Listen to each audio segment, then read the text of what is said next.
देशभरातील विठ्ठल भक्तांसाठी एक खुशखबर. आषाढीला टोकन दर्शनाची व्यवस्था. मुख्यमंत्र्यांच्या हस्ते होणार प्रायोगिक सुरुवात.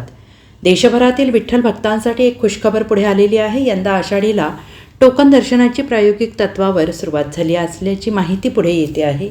आषाढीसारख्या यात्रा कालावधीत विठुरायाचं केवळ 2 तासात दर्शन देणाऱ्या टोकन दर्शन व्यवस्थेची प्रायोगिक चाचणी यंदाच्या आषाढी एकादशीला मुख्यमंत्र्यांच्या हस्ते केली जाणार आहे, अशी माहिती मंदिर समितीचे सहअध्यक्ष गहिनीनाथ महाराज औसेकर यांनी दिली आहे. आणि त्यामुळे आता 30 तास रांगेत उभारणाऱ्या भाविकांना एक मोठा दिलासा मिळू शकणार आहे. आणि पुढे आलेल्या माहितीनुसार TCS कंपनीच्या मदतीने हे संपूर्ण सॉफ्टवेअर डेव्हलप केलेलं असून गोपाळपूरहून विठ्ठल मंदिरापर्यंत स्कायवॉक उभारला जाणार आहे, याची निविदा प्रसिद्ध झाली असून पुढील 2 वर्षात हे काम परिपूर्ण होणार आहे.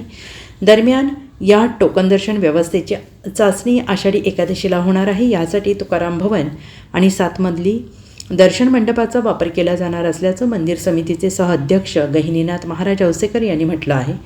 या चाचणी प्रयोगानंतर विठ्ठलाच्या दर्शन व्यवस्थेत कमालीचा बदल होणार असून आता भाविकांना किती गर्दी असली तरी टोकन घेऊन केवळ 2 तासात दर्शन शक्य होणार आहे.